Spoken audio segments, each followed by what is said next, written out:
British উপনিবেশিক শাসনামলে আমরা জানতে পারি যে হিন্দু মুসলমান উভয় পক্ষের মধ্যে যে সম্পর্কটি সেটি একেবারে তলানিতে নেমে যায়। অর্থাৎ এই সময়কালে সাম্প্রদায়িকতা তার চরম পর্যায়ে পৌঁছায় এবং সাম্প্রদায়িকতা বিকাশ লাভ করতে করতে মূলত 1947 সালে দুইটা রাষ্ট্রের সৃষ্টি হয়ে যায়। অর্থাৎ আমরা যদি এখানে বলে থাকি যে উপনিবেশিক শাসনামলে সাম্প্রদায়িকতার উদ্ভব ঘটে এবং এটি বিকাশ লাভ করতে করতে 1947 সালে দুটি নতুন রাষ্ট্র সৃষ্টি করার মাধ্যমে এটার ইতি ঘটে। তাহলে আমরা স্বাধীন বাংলাদেশের অভ্যুদয়ের ইতিহাসে প্রতি বছর একটা প্রশ্ন প্রায়ই আসে যে উপনিবেশিক শাসনামলে সাম্প্রদায়িকতার উদ্ভব ও বিকাশ বলতে কি বুঝায় ব্যাখ্যা করো। অর্থাৎ উপনিবেশিক শাসনামলে সাম্প্রদায়িকতা কিভাবে উদ্ভব হলো এবং উপনিবেশিক শাসনামলে এই সাম্প্রদায়িকতার যে বিকাশ সেটা সম্পর্কে বিস্তারিত আলোচনা করতে বলা হয়। তাহলে আমরা যদি উপনিবেশিক শাসনামলে সাম্প্রদায়িকতার উদ্ভব সম্পর্কে আলোচনা করতে যাই তাহলে আমাদের একেবারে 1885 সালেরও আগে যেতে হবে। তবে উল্লেখযোগ্য পরিমাণে আমরা যদি চিন্তা করি তাহলে এই উপনিবেশিক শাসনামলে আমরা দেখতে পাই যে 1885 সালে হিন্দুদের নেতৃত্বে একটি রাজনৈতিক দল গঠিত হয় যেটার নাম ভারতীয় জাতীয় কংগ্রেস, যেটার প্রতিষ্ঠাতা ছিলেন স্যার অ্যালান অক্টাভিয়ান হিউম। এই স্যার অ্যালান অক্টাভিয়ান হিউমের নেতৃত্বে এখানে হিন্দু মুসলিম উভয় পক্ষ ভারতীয় উপমহাদেশের রাজনীতিতে সম্পৃক্ত থাকলেও মূলত এখানে মুসলিম সম্প্রদায় অনেকটা কোণঠাসা থাকায় তাদের মধ্যে একটা সাম্প্রদায়িক সম্প্রীতি যেটা ছিল সেটা নষ্ট হতে থাকে এবং দূরত্ব তৈরি হতে থাকে। দ্বিতীয়ত আমরা এই সাম্প্রদায়িকতার ক্ষেত্রে আরেকটা অন্যতম কারণ হিসেবে দেখতে পাই যে ভূমি ব্যবস্থার পরিবর্তন। অর্থাৎ যে ভূমি ব্যবস্থার জন্য আমাদের 5 সালা বন্দোবস্ত, 10 সালা বন্দোবস্ত, চিরস্থায়ী বন্দোবস্ত, সূর্যাস্ত আইন, এই সকল আইনের ক্ষেত্রে ভূমি ব্যবস্থাপনায় সবসময় বাংলার মুসলমান জমিদার সম্প্রদায় ক্ষতিগ্রস্ত হয়েছে, অন্যদিকে হিন্দু জমিদার সম্প্রদায় অনেক বেশি লাভবান হতে থাকে, যার প্রেক্ষিতে এই দুই পক্ষের মধ্যে একটা সাম্প্রদায়িক দ্বন্দ্বটা অর্থনৈতিক এবং রাজনৈতিক জায়গাতে আরো বেশি পরিমাণে সেটাতে সঞ্চারিত করতে থাকে। এছাড়া পক্ষপাতমূলক কিছু নীতি গ্রহণ করেছিল ব্রিটিশ সরকার, যে নীতিগুলো মূলত এই দুই পক্ষের মধ্যে যে সাম্প্রদায়িক সম্প্রীতি সেটাকে নষ্ট করে দিতে থাকে। যেমন এই আমরা 5 সালা বন্দোবস্তের কথা বললাম, বঙ্গভঙ্গের কথা বললাম, এরকম অনেকগুলো নীতি আমরা উদাহরণস্বরূপ বলতে পারি। 1905 সালে যে বঙ্গভঙ্গ ঘোষণা করেছিল লর্ড কার্জন, সেই লর্ড কার্জনের ঘোষিত বঙ্গভঙ্গের প্রেক্ষিতে আমরা দেখতে পাই যে এখানকার মুসলমান সম্প্রদায় কিছুটা লাভবান হতে গেলেও মূলত এখানে হিন্দু মুসলিম এটা বিদ্বেষের মাধ্যমে মূলত ধর্মীয় বিদ্বেষের জায়গা থেকে কিংবা ধর্মীয় কারণের জায়গা থেকে বাংলা প্রদেশ সৃষ্টি করা হয়েছিল। অর্থাৎ বাংলা প্রদেশ থেকে নতুন যে পূর্ব বাংলা প্রদেশ আসামকে নিয়ে সেটি সৃষ্টি করা হয়েছিল, কিন্তু সেটা তো হিন্দুদের তীব্র বিরোধিতার প্রেক্ষিতে ব্রিটিশ সরকার বাধ্য হয় এই নতুন প্রদেশটিকে বাতিল করতে। এছাড়া আমরা যদি আরেকটা কারণ দেখি, 1906 সালে ভারতীয় উপমহাদেশের মুসলমানদের প্রথম রাজনৈতিক দল ভারতীয় জাতীয় মুসলিম লীগ, যেটা মুসলমান সম্প্রদায়ের রাজনীতি করার একেবারে নতুন প্ল্যাটফর্ম হিসেবে তৈরি করা হয়েছিল। অর্থাৎ কংগ্রেসে যখন মুসলমানরা তাদের নিজেদের যে রাজনৈতিক যে অধিকার সেটা যখন প্রতিষ্ঠিত হচ্ছিল না, তখন তারা নিজেদের রাজনীতিকে প্রতিষ্ঠিত করার জন্য নিজেদের অধিকার দাবি দেওয়াকে ব্রিটিশ সরকারের কাছে উপস্থাপনের জন্য তারা তাদের নিজস্ব একটি রাজনৈতিক প্ল্যাটফর্ম তৈরি করেছিল, যেটা 1906 সালে 30শে ডিসেম্বর ঢাকার বাগানবাড়ি কিংবা যেটাকে বলা হয়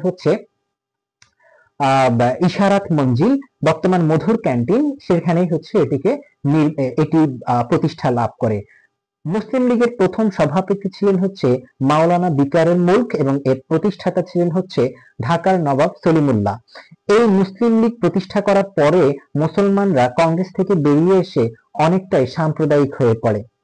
1911 সালে বঙ্গভঙ্গ বাতিল, এই বঙ্গভঙ্গ বাতিলটাও ভারতীয় উপমহাদেশের সাম্প্রদায়িক যে বিস্ফোরা সেটাকে আরো বেশি বিস্ফোরিত করেছিল, কারণ এই বঙ্গভঙ্গ বাতিলের প্রেক্ষিতে এখানে মূলত হিন্দু যারা রয়েছে তাদের চূড়ান্ত বিজয় সম্পন্ন হয় এবং পূর্ব বাংলার মুসলমানরা অনেকটাই আশাহত হয়ে পড়ে। 1901 সালে ঢাকা বিশ্ববিদ্যালয় প্রতিষ্ঠা করা হয়।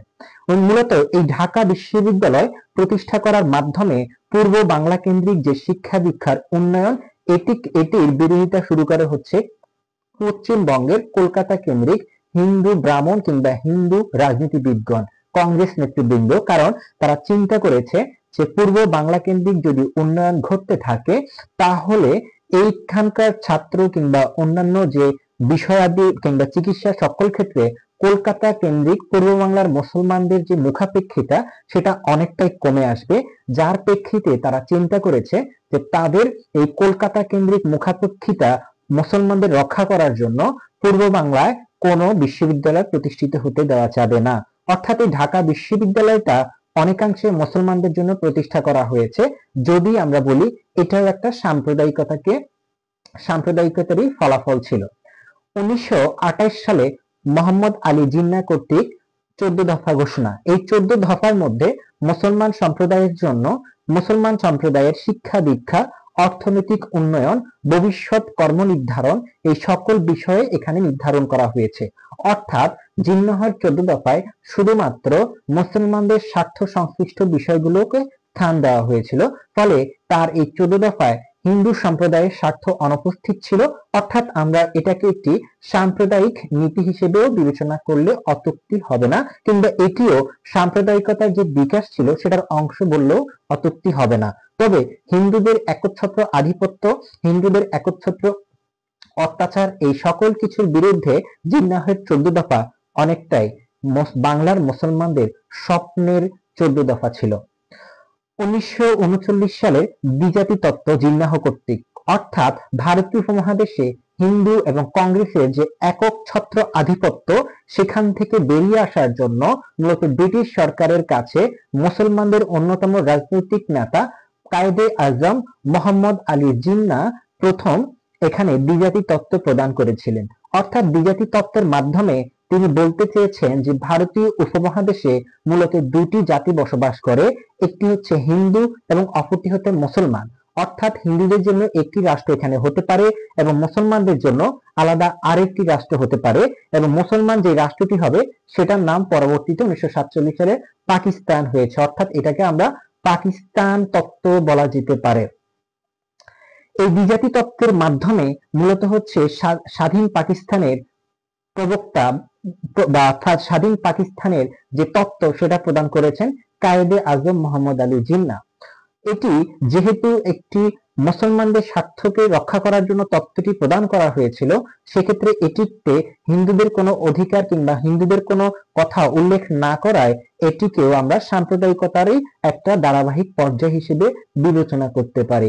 1940 সালের যে লাহোর প্রস্তাব ছিল, সেই লাহোর প্রস্তাবেও আমরা দেখি যে আমাদের এই পূর্ব বাংলার মুসলমানদের কৃষক শ্রমিকের নেতা বাংলার ভাগ শেরে বাংলা একে ফজলুল হক এই অঞ্চলের মানুষের দুঃখ দুর্দশা, স্বাধীনতা, সার্বভৌমত্ব, মানুষের অধিকার সম্পর্কে তিনি কথা বলেছেন।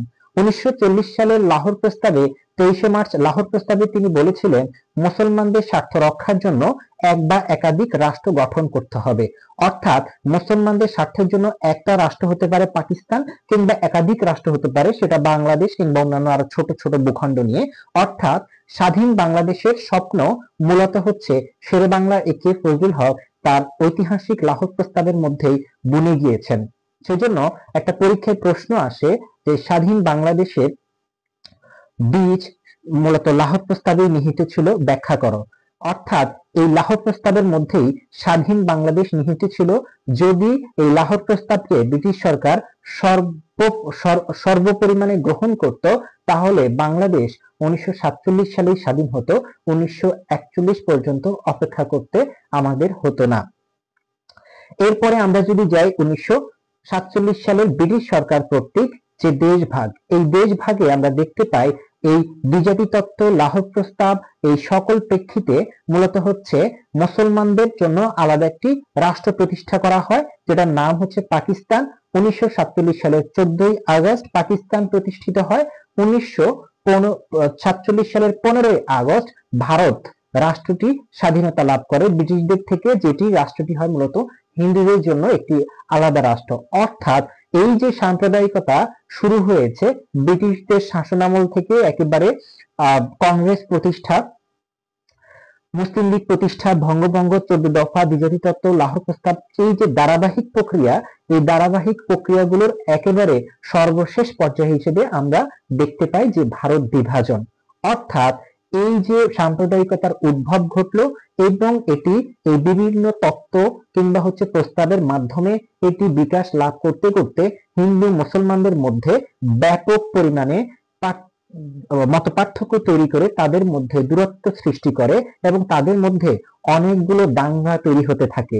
এর ফলাফল স্বরূপ 1947 সালে একটি আলাদা সেপারেট পাকিস্তান রাষ্ট্র গঠন হয়, যেখানে আমরা পাকিস্তানের সাথে যোগদান করি। অর্থাৎ সাম্প্রদায়িকতার চরম এবং চূড়ান্ত সিদ্ধান্ত হচ্ছে দুইটি রাষ্ট্রকে স্বাধীনতা প্রদান করা। ধন্যবাদ।